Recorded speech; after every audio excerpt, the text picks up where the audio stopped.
বহুদিন পর নিজ জেলা ভোলায় ফিরে যাচ্ছি।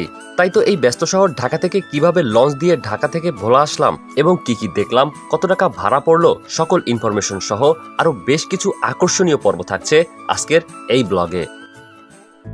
ঢাকার এয়ারপোর্টের হাজি ক্যাম্প এলাকা থেকে আমি মূলত যাত্রা শুরু করলাম সদরঘাটের দিকে, আর এখন চলে যাব মেইন রোডে। আর মেইন রোডে যাওয়ার সময় দেখতে পাচ্ছেন যে আমাদের সামনে পড়ে গিয়েছে একটি রেল, আর আপাতত এই রেলটি যাওয়া পর্যন্ত আমরা একটু অপেক্ষা করব, কারণ এটি যাওয়ার পরেই আমরা রাস্তা পার হব।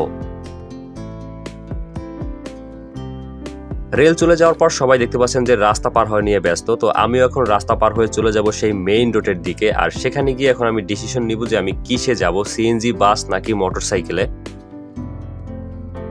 এক পাশে এয়ারপোর্ট এবং অপর পাশে রেল স্টেশন থাকায় এই জায়গাতে যাত্রীদের অনেক চাপ লক্ষ্য করা যায়। দেখা যাচ্ছে এখানে বাসে কোনো জায়গাই পাওয়া যাচ্ছে না, আর সবাই কিভাবে লাফিয়ে লাফিয়ে উঠছে দেখতে পাচ্ছেন। তো পরিবারের মহিলা সদস্যদেরকে নিয়ে এভাবে লাফিয়ে উঠতে পারবো না বলেই আমি একটা সিএনজি নিয়ে এখন চলে যাচ্ছি সদরঘাটের দিকে। ফাইনালি সদরঘাট চলে আসলাম, আর দেরি না করে এখনই চলে যাব লঞ্চ টার্মিনালে। তবে আমাদের লঞ্চ কিন্তু ছেড়ে যাবে বিকেল 5টায়, আর আমরা জ্যামে পড়তে চাইনি বলে একদম 1 ঘন্টা আগেই চলে আসছি। টার্মিনালে আসার পর আমাদের সিদ্ধান্ত হচ্ছে আমরা ভোলার চরপেশন উপজেলার বক্সিঘাটের লঞ্চে যাব। তো সেই লঞ্চটি খুঁজে বের করার পালা। আসার সময় কিন্তু আমি চরপেশনের এই বেতুয়ার লঞ্চে আসছিলাম, আর এখানে দেখতে পাচ্ছেন যে বোরহানুদ্দিনের লঞ্চ রয়েছে, লালমোহনের লঞ্চ রয়েছে, বলতে গেলে সবই আমাদের ভোলার। আর একটা পর্যায়ে কিন্তু আমি আমাদের বক্সিঘাটের লঞ্চও পেয়ে গিয়েছি, আর যার নাম হচ্ছে পারাবত 15। এবার আমি লঞ্চে উঠে পড়লাম, আর এই লঞ্চের ডেকের ভাড়া হচ্ছে 500 টাকা, সিঙ্গেল কেবিন 1000 টাকা, আর ডাবল কেবিন হচ্ছে 2000 টাকা। অবশেষে লঞ্চের ছাদে চলে আসলাম, আর ছাদ থেকে কিন্তু বুড়িগঙ্গা নদীর এই দৃশ্যগুলো আমার কাছে দেখতে বেশ ভালো লেগেছিল।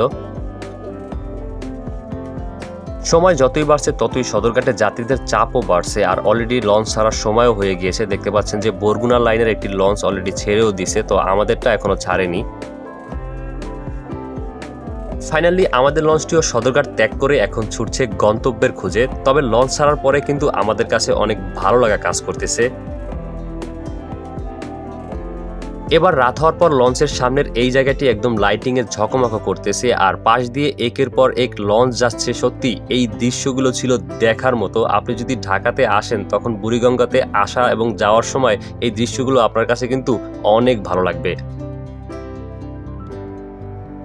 এবার গভীর রাত হওয়ার পরে দেখতে পাচ্ছেন যারা ডেকের যাত্রী ছিল তারা ঘুমিয়ে পড়তেছে, আর এই দিকে কিন্তু আমি বসে বসে চাঁদ দেখতেছি। আর হঠাৎ করে দেখলাম যে রাতের বেলা একটা ঘাট চলে আসছে। পরে ভাবলাম এটা কি ঘাট, পরে দেখতেছি যে এটা ধুলিয়া নামক একটি ঘাট, যেটি হচ্ছে পটুয়াখালীর মধ্যে পড়েছে।